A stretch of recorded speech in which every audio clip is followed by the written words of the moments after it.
Anjana-shalakaya चक्षुरुन्मिलितं येन तस्मै श्रीगुरुवे नमः।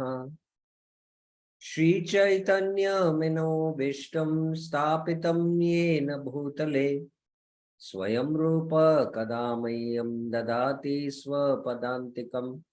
वन्देऽहं श्रीगुरु श्रीयुतपदकमलं श्रीगुरुं वैष्णवांश। श्रीरूपं साग्रजातं सहगण रघुनाथान्वितं तं सजीवं साद्वैतं सावधूतं परिजनसहितं कृष्णचैतन्यदेवं श्रीराधा कृष्णपादान् सहगण ललिता श्रीविशाखान्वितांश्च। नमः ॐ विष्णुपादाय कृष्णपृष्ठाय भूतले श्रीमते भक्तिवेदांत स्वामिन्निति नामिने। नमस्ते सारस्वते देवे गौरवाणी प्रचारिणे निर्विशेष शून्यवादी पाश्चात्य देश तारिणी। हे कृष्णा करुणा सिंधु दीनबंधु जगतपते गोपेश गोपिका कांत राधा कांत नमस्तुते। तप्त कांचन गौरांगी राधे वृंदावनेश्वरी वृषभानुसुते देवी प्रणमामि हरिप्रिये। वाञ्छाकल्पतरुभ्यस्य कृपा सिन्धुभ्य एव च पतितानां पावनेभ्यो वैष्णवेभ्यो नमो नमः। जय श्री कृष्ण चैतन्य प्रभु नित्यानंद श्री अद्वैत गदाधर श्रीवासादि गौर भक्त वृंदा। हरे कृष्णा कृष्णा कृष्णा हरे हरे, हरे राम राम राम हरे हरे। हरे Krishna. Welcome to the Manah Shiksha series every Friday, Saturday and Sunday morning. We have been discussing the first verse of Manah Shiksha, Guru Goshte Goshtaleshu, Sujane Bhusuragane, Swamantreshi Namne, Vraja Navayuvas Dvandasharani, Sadadambam Hitva, Kuru Ratim Apurvatitaram, Apurvam Atitaram. Aiswantar Bratush Chatubir Abhiyache Dhridaprada. It is sung in a particular meter. I did not sing that. So we are discussing Shivram Swami Maharaj commentary on this particular verse. And I'll just recap. Devotees had told me to recap at the end of the class, but I feel it better to recap at the beginning of the class and then continue the discussion. So the few themes, paragraph 1 to 6, what happens with the development of faith? We saw that faith, when we get faith in Krishna Katha, that is Shraddha. And this Shraddha, we, is the adhikar for Sadhu Sangha. And we saw the deeper meanings of Shraddha. There is Ado Shraddha, beginning Shraddha, then there is Sudhrid Shraddha, and there is Shraddha where one offers one heart to Krishna. So these three different meanings of Shraddha we saw. And when we have faith, then we Swamantre Shri Namne, we will take Diksha from the spiritual master, chant the holy names. That is a sign that we have faith. And we worship the Guru, the Shiksha and the Diksha Gurus, and we worship Vrindavan Dham. Now, yesterday's class, we began the discussion of the 4 questions and answers in summary and detail. The 4 questions are, what is the duty? What is the duty? What is someone's duty? And the second question is that, how do that? The duty is to surrender, but how do you do that? And the third question was that Is this love, how to develop this love, and is this love exclusive?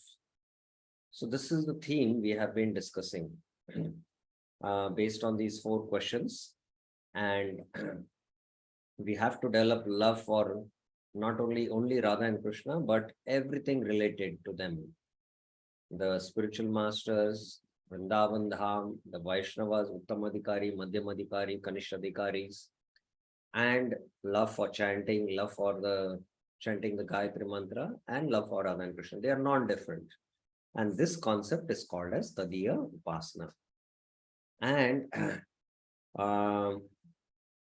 how it is more easier to approach Krishna through Tadiya Seva than directly to Krishna. That also yesterday we discussed. And what is the greatest obstacle in developing this love? Yesterday somebody answered that it is pride. So you have to give up pride. So now, how to give up this pride? Paragraphs 15 to 19 will discuss this. Okay, let's begin. So one may ask, how will I develop love for all these devotees? To Guru, Goshte, Goshtaleshu. How will I develop that love? And here it is said, Dhambam Hitva, get rid of your pride. This becomes the main focus of the verse. So the main focus of the verse is that we have to develop all this love for all these 8 objects. But what is the greatest obstacle? It is pride. So how to give up pride? Because if we give up pride, then naturally we'll develop love for all these. So how do we give up this pride? This is next paragraph. In Manah 1, it is stated, Guru Goshte Goshtaleshu Sujane Bhusuragane Swamantre Shri Namne Braja Nava Yuvat Bandasharini. We should surrender. And surrender is out of love. You cannot forcibly tell someone to surrender. It is only done out of love. So what is this surrender? Srila Bhaktivinoda Thakur gives a nice definition of surrender, which is so very precise and simple. So what is Bhaktivinoda Thakur's definition of surrender? Let us see. He says that the external indication of one's internal cultivation of love and attraction to Krishna is called surrender. Please mark this definition and carefully think about it. Very carefully think about it. The external indication of one's internal cultivation of love. There is internal cultivation of love. Love is there in the heart, but there are external indications. That love and attraction which we have for Krishna, there are external indications, and that is called as surrender. The external indication or one's external activities correspond to one's internal cultivation of unalloyed attraction to Krishna. It's not that internally I say I have love for Krishna and externally it doesn't manifest in any activities. Just like the mother says that I love my child. She might speak about it and she might say that how much she has love for the child. But that love for the child, how is it manifested? That she really cares for the child. It's not that night 12 o'clock when the child is crying, the mother will say, oh, let it cry. If the mother has love for the child, she will get up and pacify the child. So her external activities indicate that internal love and attraction what she has for the child. Similarly, our external activities indicate the internal cultivation of attraction or unalloyed love for Krishna. This is a relevant point because often we hear arguments of Christians that I love God. Yeah, especially in Christianity, you find this. And today in India, many also profess like this. Once I just got down, I was about to reach ISKCON Chowpatty and I got down from the local station. And when I got down, Immediately, I was just trying to take a taxi. Some unknown person, he just immediately stopped his car and he said, Hare Krishna, please come. I want to give you a drop to the temple. uh, I said, okay. And I sat, and then he was with a driver, and he was saying that he has a lot of love for Krishna. I just heard it, and then I asked him, do you come to the temple? Do you practice chanting of the Hare Krishna Maha Mantra? And what is your lifestyle and all? So he was into all nonsense activities, but he was saying, no, I have in my heart love for Krishna. That's it. So this will not help. This is not, Bhakti Thakur's definition is very clear. Often we hear it from devotees too. Well, I love Krishna, I love Srila Prabhupada, and it doesn't really matter what I'm doing.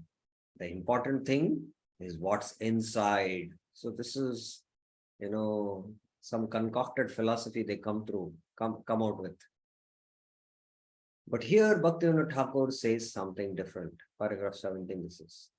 He says that the internal symptoms should parallel external behavior, that there should be corresponding external behavior that is symptomatic of an internal attachment. This is surrender. That is the means of loving someone.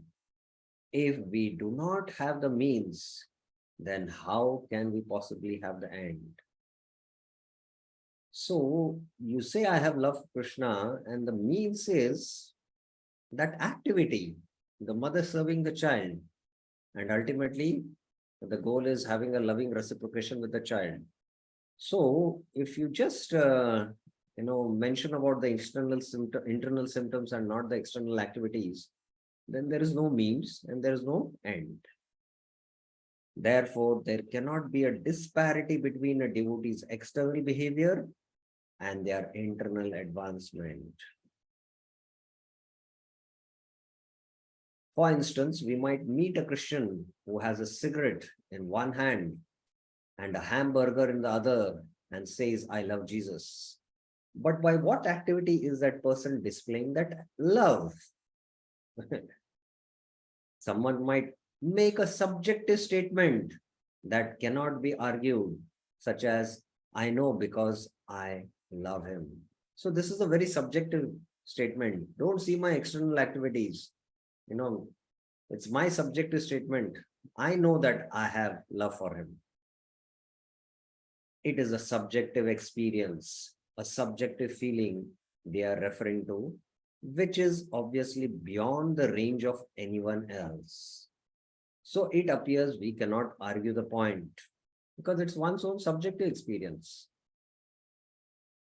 Paragraph 19. But on the basis of Bhaktivinoda Thakur's definition of surrender and love, then we can argue and say, no, whatever is inside should manifest via external behavior. It should manifest in our external behavior.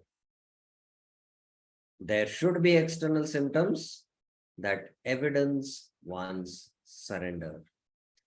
And in fact, if you see in the entire Gita, Krishna is giving the symptoms of who is a Sita Pragya, symptoms of who is a pure devotee. In the 12th chapter, at the end, 12.13 to 12.20, he gives the symptoms of one who possesses pure love for Krishna. Again, in the Jnana section from 13 to 18, he gives the symptoms of one who is practicing Jnana Sadhana. What are his Lakshanas? In the 18th chapter he gives, in the 13th chapter he gives. So there have to be symptoms. Everything has to be understood by symptoms, especially the external symptoms. A doctor, when he diagnoses externally the patient, he is able to understand the internal disease. Because there is an internal disease, there is external some indication and manifestation. Similarly, the external symptoms also indicate the internal love. That's the point. There is a process to that surrender, and we will now address that in the following points. So you have to give up that pride, because pride is the obstacle to love. And we know that there is lust, anger, greed, illusion, pride, envy. The presence of lust is indicated by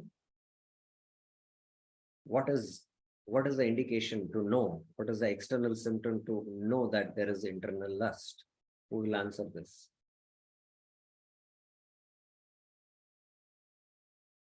One hand has been raised, two hands. Let's give a chance to Govindat Prabhuji. Yes, Govindat Prabhuji. Anger, Anger. Now, common is lust. yes. Now the presence of greed. How is it understood?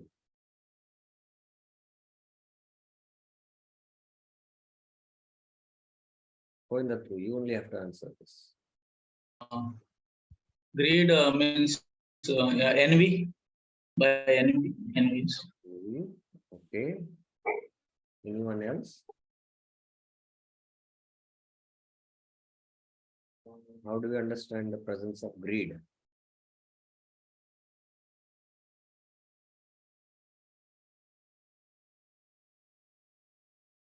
Krishnapal Prabhuji.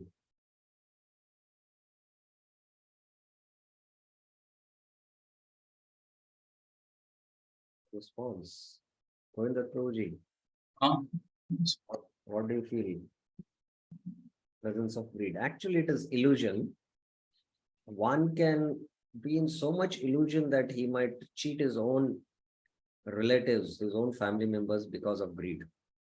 Now, my third question is, how can one understand there is envy?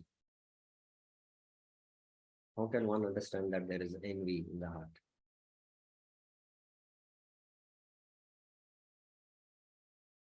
Govindat Prabhuji.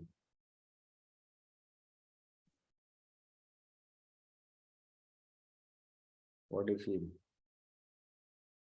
What is the indication, external indication of internal envy? Jagadishwar Prabhuji. Yes. Pride is the indication. Pride. Yes, pride is there. And when there is love, opposite of envy is love, there is humility. So I'm just connecting that. So the process of surrender, that is love, is that there is humility.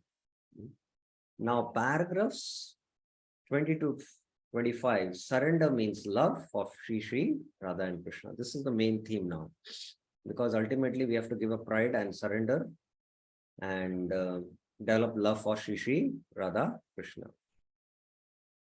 Ras Parayani Mataji has a question. Yes, Mataji.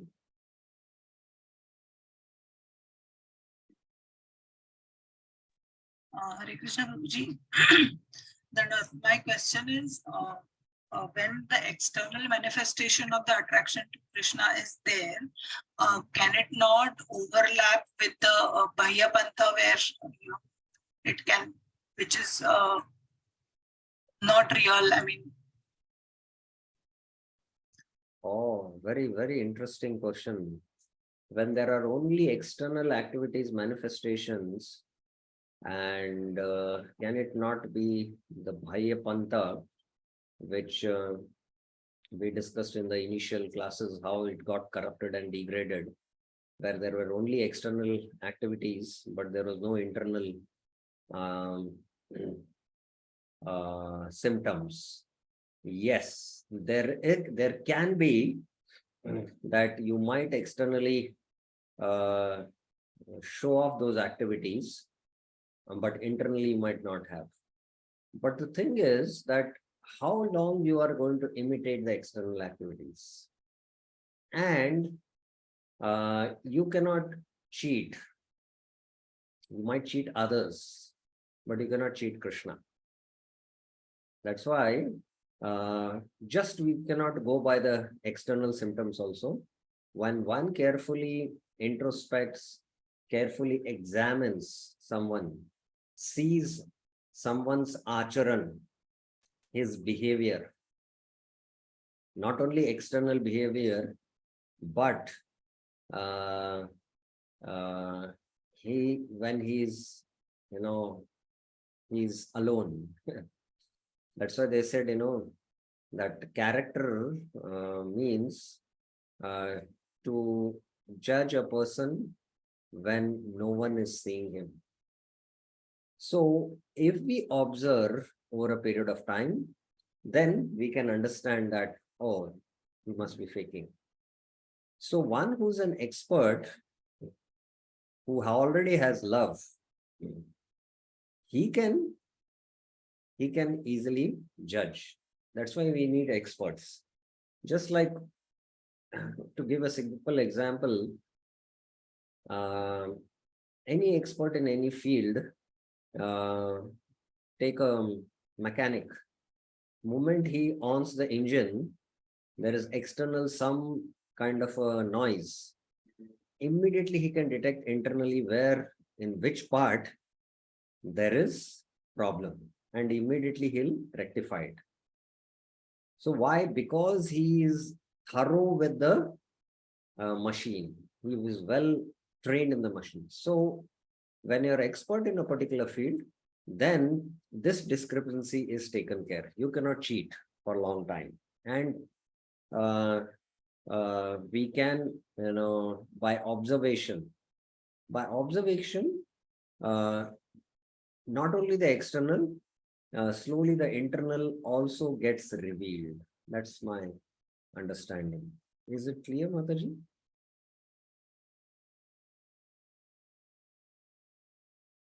Yes, Prabhuji. So mostly the external manifestation is there. That will be more revealing to the seniors and the gurus rather than the people around. Yeah, that's why we should not go so much by external also. We should carefully observe, carefully, carefully examine. We need to do careful examination. And, when you observe 1 day, 2 days, 6 months, 1 year, there is consistency, few years, and then you can understand, yes, because you cannot fake activities for a long time. You cannot fake them. So there are lakshanas, and by that lakshanas also you can understand the internal disposition. Yes, Prabhuji. Thank you. Okay, now let's take this theme 22, 23. How surrender means love for Sri Sri Radha Krishna. The goal we are trying to achieve is Rati. Rati means we know that love for Radha and Krishna. We emphasize that it is to Radha and Krishna that we want to develop our attraction. And the greatest obstacle is pride. The point will be repeated over and over again, but because it requires emphasis, as it is very rarely understood. So Raghunath Das Goswami is going to repeat again and again in Manashiksha, verse 1, verse 2, verse 3, verse 4, till verse 4 he will repeat. And in the other verses also, he will mention, but more clearly or more emphatically, there is another subject. But in 1 to 4 verses, he'll repeat it is to Vraja, Radha and Krishna, because it is not understood so easily. That's why he's going to repeat. This is the specific mood of not only Srila Raghunath Das Goswami, but also Sri Chaitanya Mahaprabhu and our entire Gaudiya line. Why so much Raghunath Das Goswami is emphasizing Vraja, Radha, Krishna? Because that is the mood of Mahaprabhu, and that is the mood of the Gaudiya line. Now, I have a small question. Devotees of Vishnu are called as Vaishnavas. Yes, everyone has heard this. Devotees of Krishna are called as what? Anyone knows? Hey, yes, Mataji. Arshnas. Karshnayas, yes. And devotees, Gaudiya devotees are devotees of whom then? Radharani. Yes. So devotees of the Gaudiyas are the devotees of Srimati Radharani. That's a very confidential knowledge, which it's very rarely understood even in any other sampradayas also. Very rarely understood. That Gaudiya tradition is to direct all devotees to the loving mood of the inhabitants of Vrindavan and ultimately to engage in the service of Srimati Radharani and Sri Krishna. It's actually specifically to Srimati Radharani, and through Srimati Radharani, our service reaches to Krishna. Okay, paragraph 20. We continue. Although there are unlimited incarnations of the Lord, we worship and revere all of them as the Supreme Personality of Godhead, Lord Krishna manifesting his different potencies to various degrees. So there are unlimited incarnations, all are Bhagavan, like Ram, Matsya, Kurma, Vara, Kapila. Kapil is also Krishna, but he is more manifesting his among the Shad Aishwarya Gyan. So like that, each of the different potencies are manifesting to different degrees in all these avatars. Krishna has unlimited potencies. This is the next paragraph. And when Krishna as the Supreme Personality of Godhead manifests all to a full extent, then he is considered to be most perfect. When he manifests only some of these potencies, all of those in their full depth, then he is considered to be more perfect. When he exhibits only some of his potencies and those only partially, then he is considered to be perfect. Purna, Purnatara, Purnatama. So Krishna in Dwarka is what? He is Purna or Purnatara or Purnatama? Who will answer this?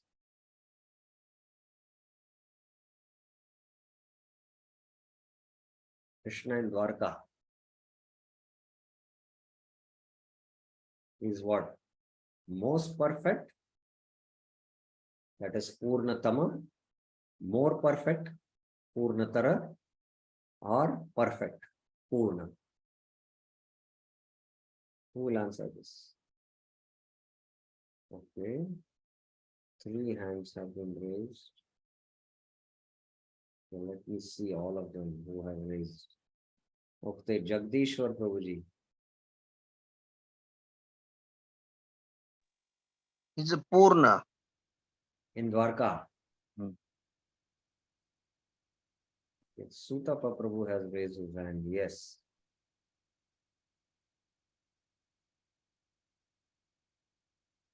Yes, Prabhuji. Hare Krishna Prabhu. So I was thinking in 2 ways. One is Krishna is always Purnatama. I mean, Krishna is always complete in whatever he has. Anything additional or subtraction, he is always complete. But otherwise, if you see potencies, then Dwarka is Purnatara.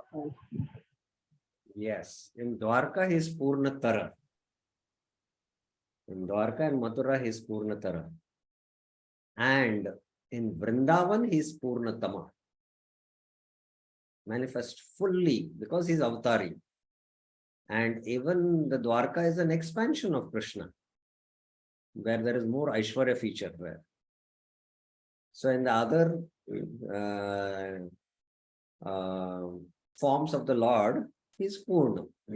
So like that, Purna, Purnatara, and Purna Tama. We have to understand this very clearly. So there are two things here.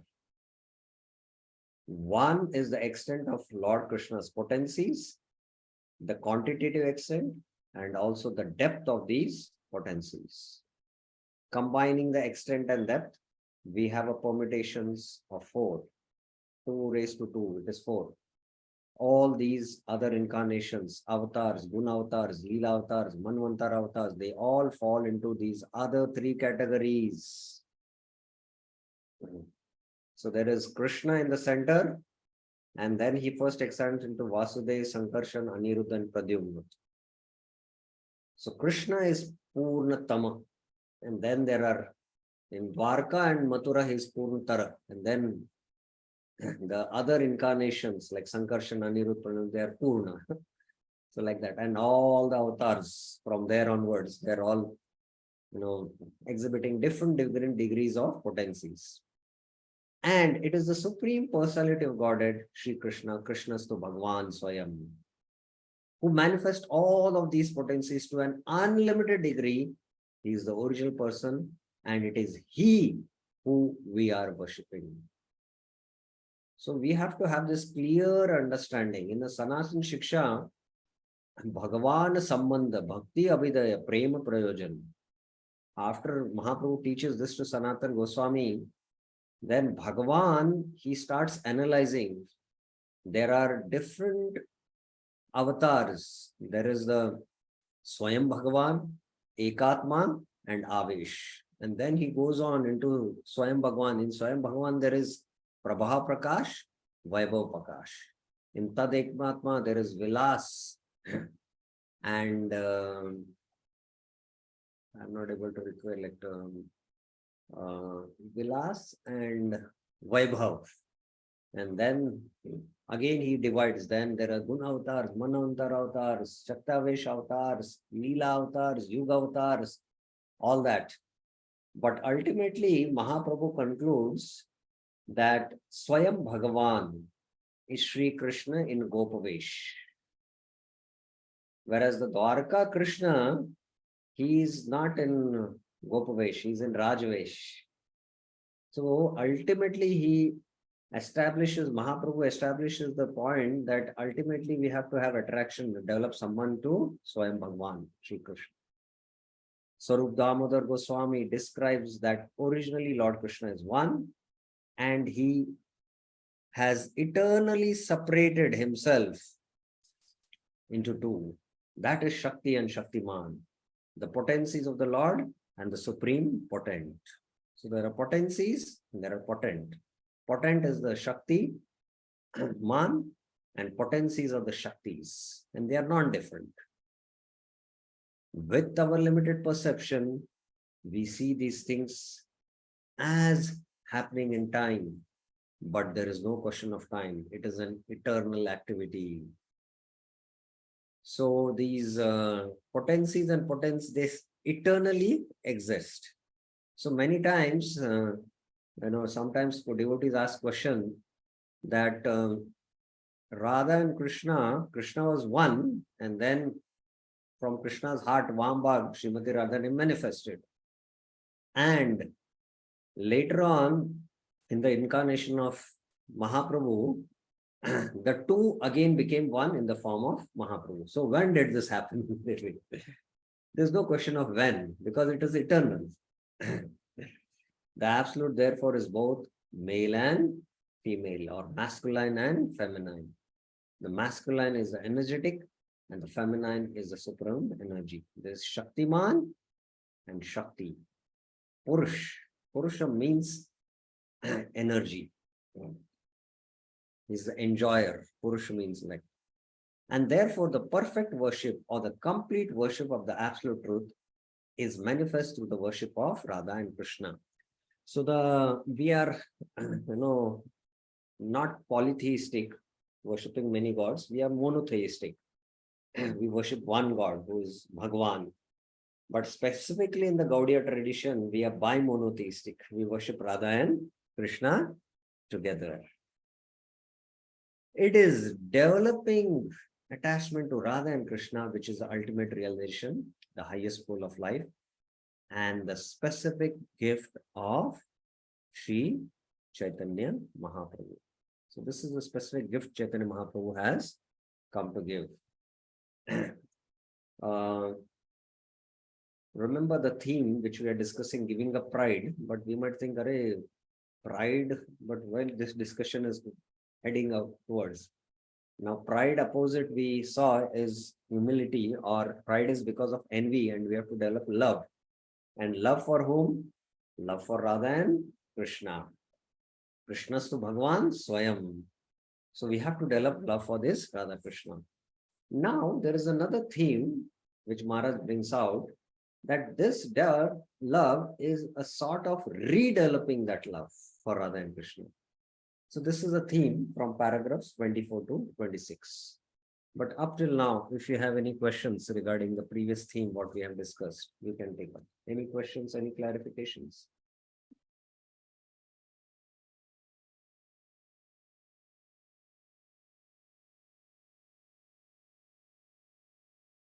Okay, so then we'll go to the next theme. So redeveloping this love. As already mentioned, the process here is developing faith and developing our love for Krishna. Actually, redeveloping is perhaps more accurate, because in Chaitanya Charitamrita it is described Nitya Siddha Krishna Prem Sadhya Kabonoy Shravanadi Shuddha Chitta Karay Uday, that this Krishna Prem is already there within our hearts, but it has to be brought out. Shravanadi Shuddha Chitta Karay Uday. That bringing out begins by the process of hearing from the spiritual master, from Vaishnavas. So there is a question, how, Hare Krishna, can we develop love for Chaitanya Mahaprabhu? We'll come to that, especially in verse 2, Manashiksha. Raghunath Das Goswami will address that ultimately when we develop love for Chaitanya Mahaprabhu, and Chaitanya Mahaprabhu is not different from Radha and Krishna, through that we develop love for Radha and Krishna. To enter Vrindavan, we have to go through Navdeep. That's why Radha and Krishna pastimes can be misunderstood. But Chaitanya Mahaprabhu's pastimes and the Chaitanya Charitamrita, they will not be misunderstood. So hearing Chaitanya Charitamrita pastimes of Chaitanya Mahaprabhu is entering into Krishna's pastimes of Radha and Krishna. So that's how it is. He will bring up that in the next verse. We will take it up that time more. This process of redeveloping the dormant love for Krishna, which is in everyone, is true self-realization. It is there in a dormant state. It is there in a dormant state. Not only our love for Krishna is present in the dormant state, but it is also implied in this verse that our eternal relationship with it is also present in the dormant state. Jivara Sarup hoy Krishnara Nityadas. That is the Jiva Sarup. Now it is covered. This important point differentiates the Gaudiya Sampradaya or the Siddhanta Sampradaya, the followers of Srila Bhakti Siddhanta Saraswati Thakur, from Babajis, who also consider themselves to be Gaudiyas. So our Sampradaya is called as the Gaudiya Sampradaya or the Siddhanta Sampradaya, because we are followers of Bhakti Siddhanta Saraswati Thakur. Those Babajis believe that Bhakti Lata Bij means that you receive your Swarupa, or the eternal form, from the spiritual master at the time of initiation. This we dealt, if you remember, the importance of Manashiksha, where we discussed. They give this Siddha Pranamali. This is your form, this is your dress, this is your service.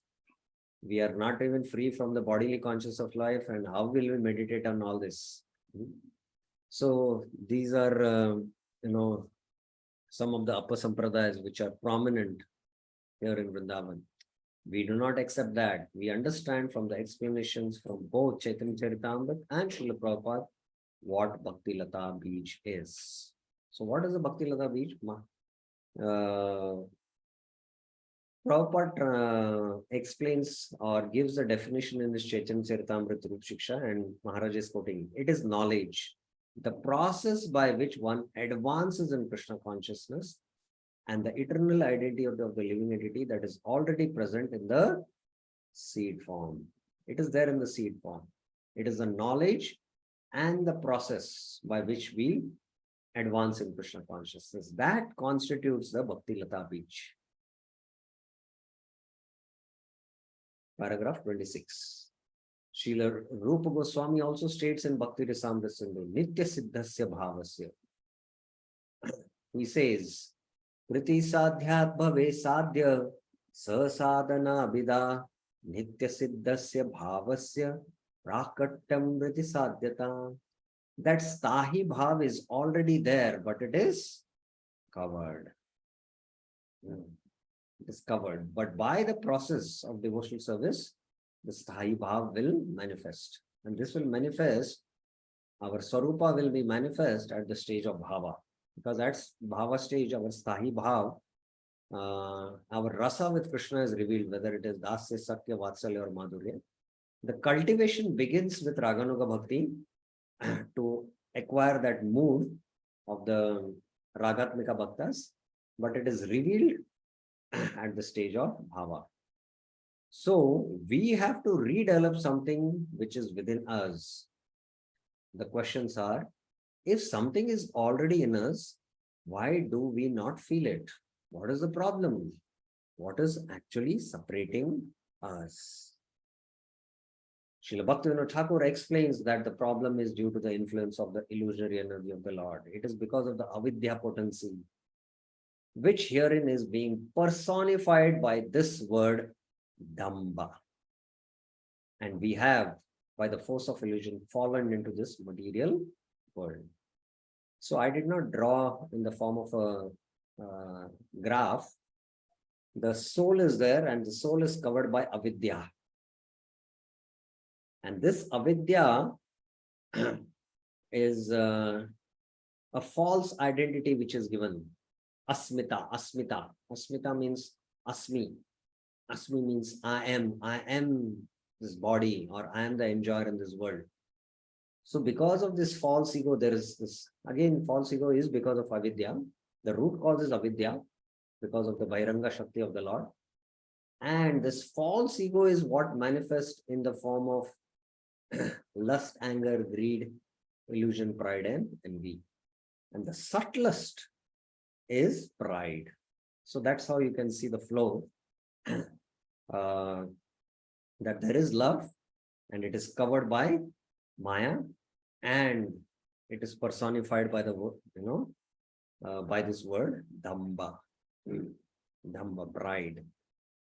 By association with this material world, we become further and further covered, and then we become not only covered but also attached to everything we see around us. We become convinced that this is our home, our eternal place of residence. Thus, Rupa Goswami explains this evolution of false ego from falling down, association, conditioning, and attachment. Even in the Gita also, one verse specifically points out this. Which verse in the Gita it points out? Anyone knows?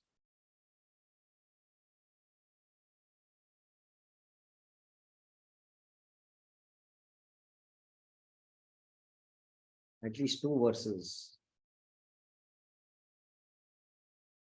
from the Gita, which explain this whole phenomena of ego, falling down, association, conditioning, and attachment.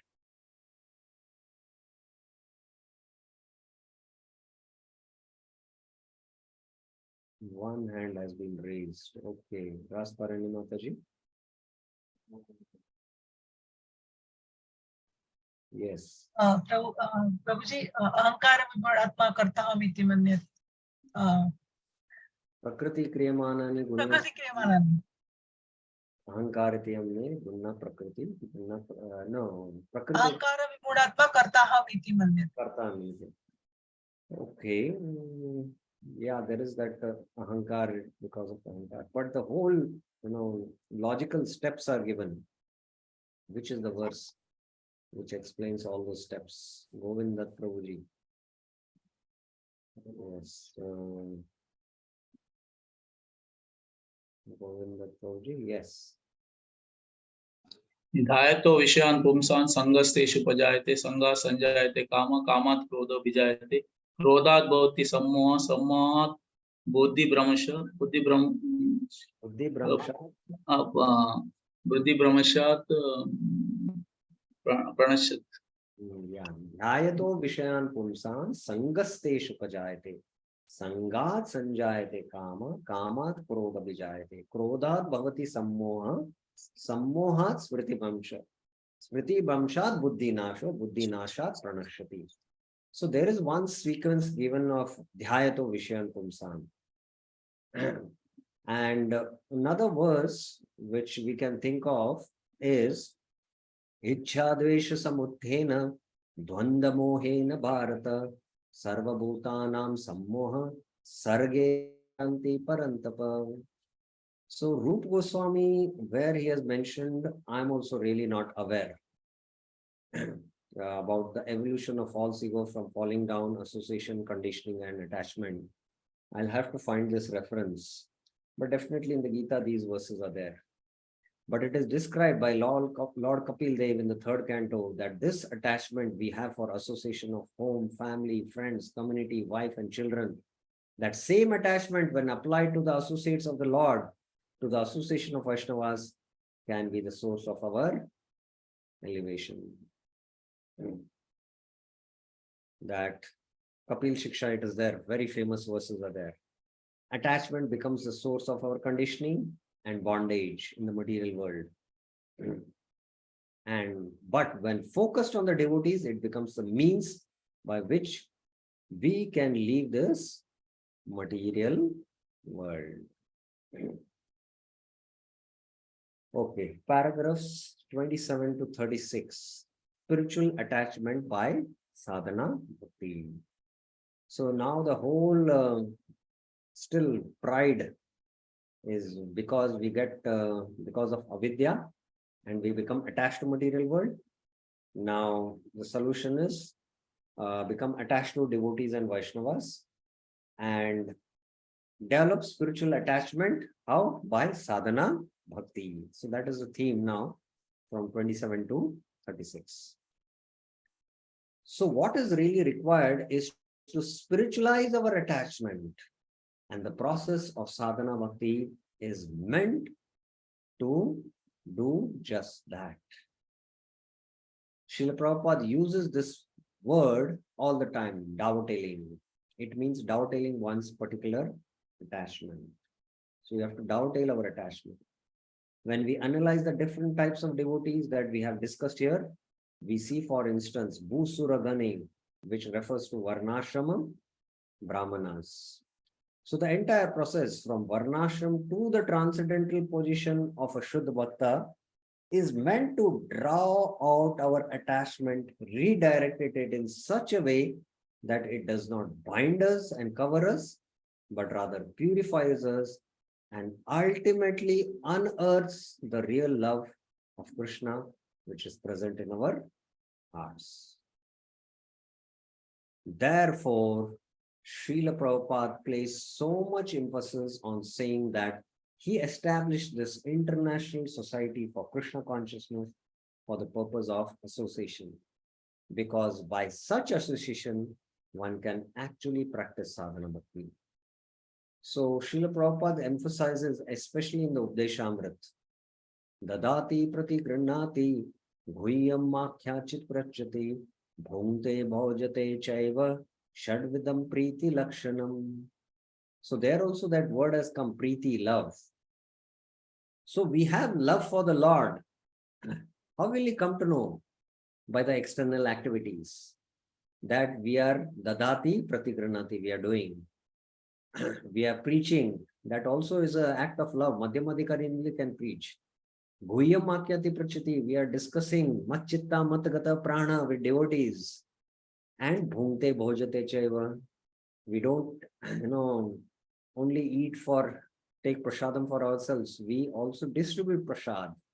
We serve prasad to Vaishnavas. So these external activities, these 6 activities which have been mentioned in Updeshamrit, they are sign that when we have these loving exchanges more with devotees, it indicates that there is internal love for the Lord.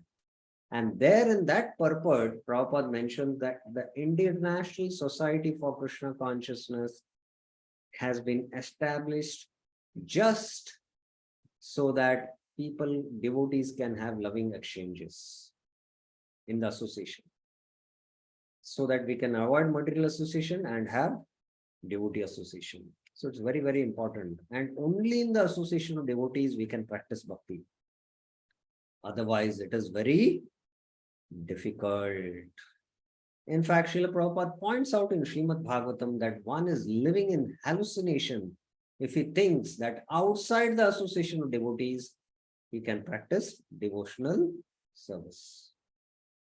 Do you know where does Prabhupada, in which purport in the Bhagavatam mentions that if one is trying to practice Krishna consciousness outside the association of devotees in ISKCON, it is simply an hallucination? Anyone knows? Where does he, where has he mentioned this? Anyone knows it? Kindly raise your hands.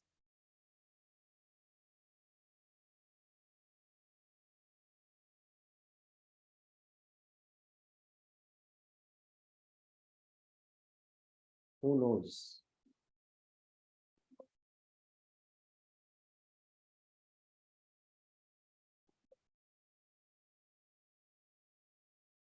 Anyone? No, nobody knows where properly. It's mentioned in the Dhruv Maharaj pastime. There it is mentioned. I was just looking for it, but I know definitely it is there. Just a minute. It is a hallucination. But there are some basic simple principles in the process of this practice. So one is we have to spiritualize our attachment by sadhana bhakti, and sadhana bhakti has to be practiced in the association of devotees. Otherwise, it's very difficult. Okay, paragraph 29. Srila Bhaktivinoda Thakur says that association of devotees diminishes the results of one's karma. So what happens in the association of devotees is that the results of our past karma are diminished. Karma is like Hridaya Granthi, a rope that ties us down. So by association with devotees, the knots of this rope become slackened, and one has some ability to maneuver and become free from that tight tying down of the gunas. In this way, faith actually starts to develop in a devotee, and then one becomes qualified to hear. So this is how slowly the process works. By hearing, one assimilates instruction. This is the symptom of someone who really knows how to hear. We should understand this as a very important point. So please mark the statement, because Maharaj is saying this is a very important point. And I have marked something in blue. By hearing, one assimilates instruction. And this is a symptom of someone who really knows how to hear. What this statement means, anyone would like to share their thoughts? Please think about it. By hearing, one assimilates instruction. This is a symptom of someone who really knows how to hear. What does this mean? Think about it, please.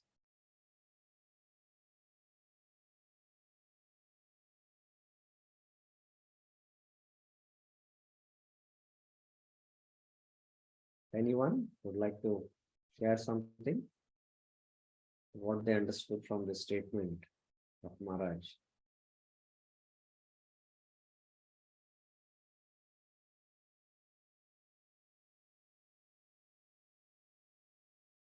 One hand has been raised. Yes, Mataji.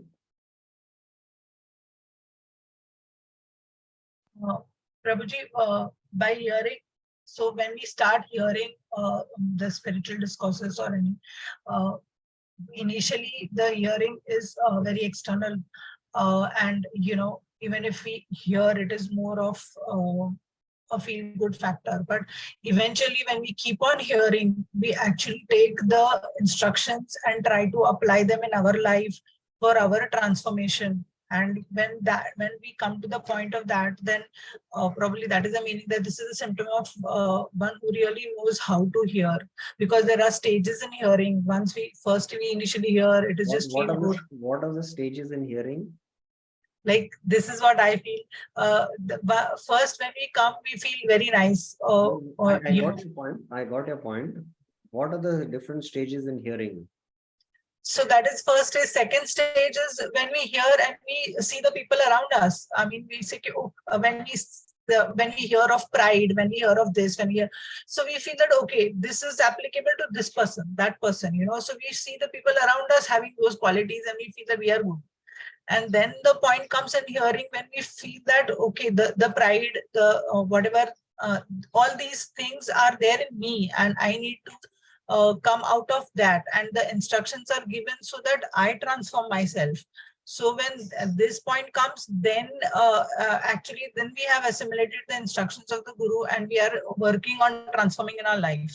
Yes, This is what your understanding is correct. I just wanted the different stages of the terms which are used for understanding this knowledge.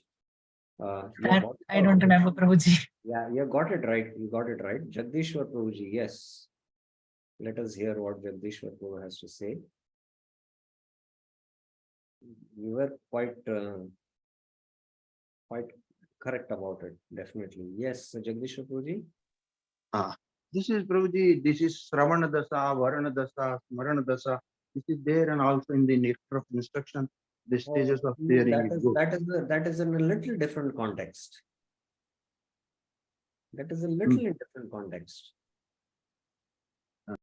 Okay, I will explain. It is Shravanam, Mananam, Nididhyasam. Shravanam means to hear, as Mataji was explaining, and then we think what we have heard now. Oh, I have to apply this. What I have heard, I have to apply. And when you apply it and inner transformation happens and you realize it, then it is assimilation. Shravanam, Mananam, Nididhyasam. As in the Svetashwara Upanishad, there is one entire verse which speaks about it. So just hearing from one ear and it goes out of the ear and you don't think about it. And you don't जैसे in Hindi they know उतारना चाहिए जीवन में. Just like you take the food in, but you don't chew it, then it doesn't get assimilated in your body. Similarly, when you hear means you just take in the food, and you hear means you think what you have heard.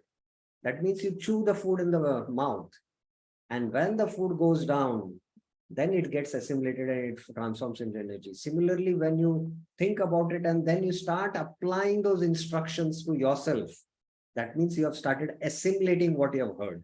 That's what Mataji was explaining, that I have pride in myself, so I have to work on it. That is real transformation.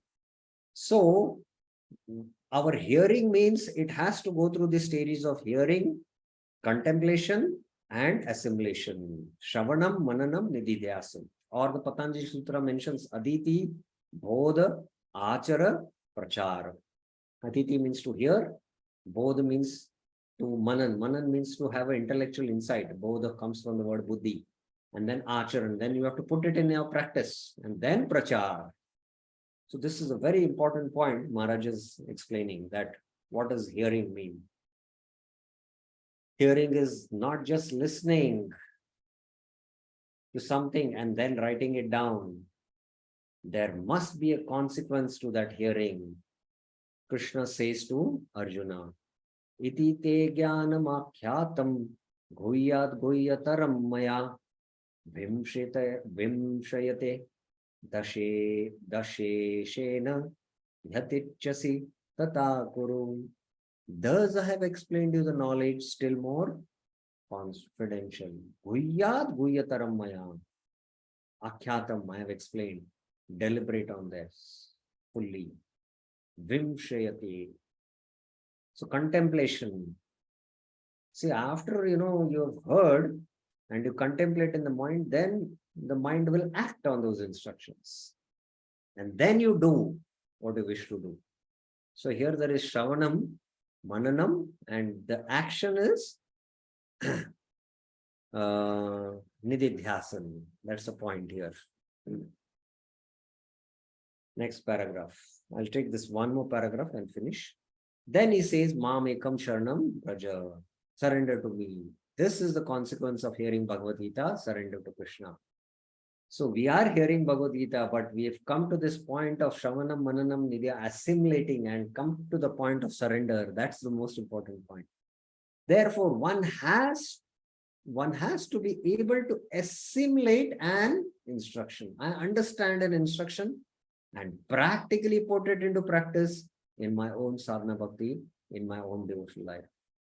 So we just hear and don't think about it, manan, and then don't assimilate and do accordingly, then our hearing will not have fruit.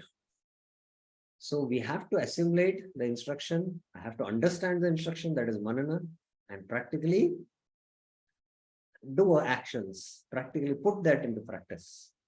When one has understood, ultimately the conclusion is that yes, one should surrender directly to Krishna. But surrendering directly to Krishna is not possible. Therefore, one surrenders to Guru or Krishna's representative. And that is formalized through the process of Diksha.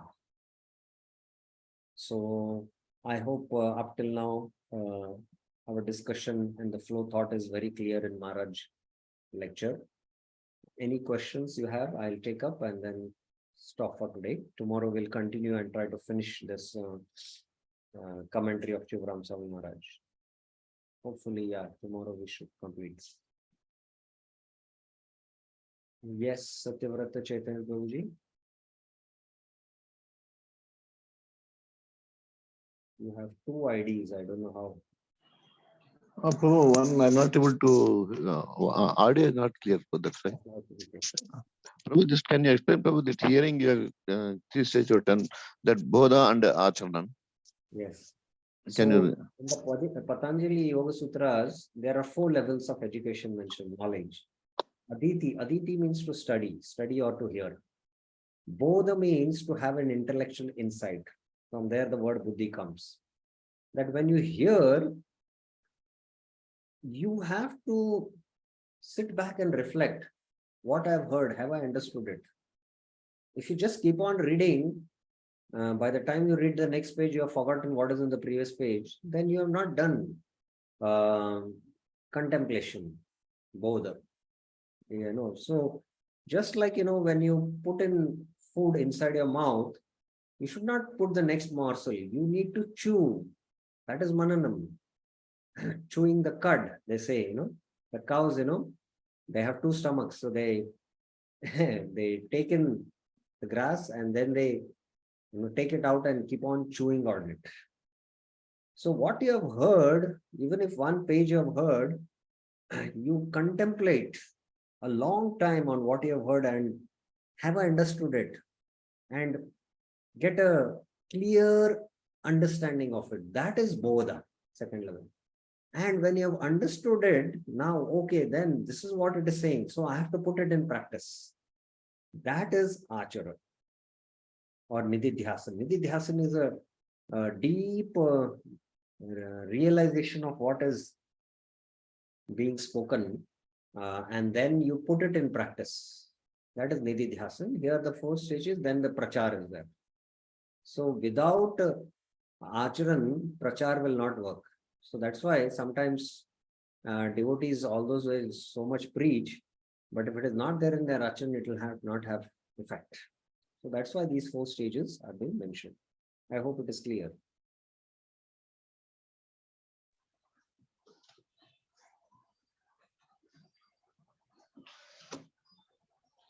I hope it's clear, Prabhuji. Yeah.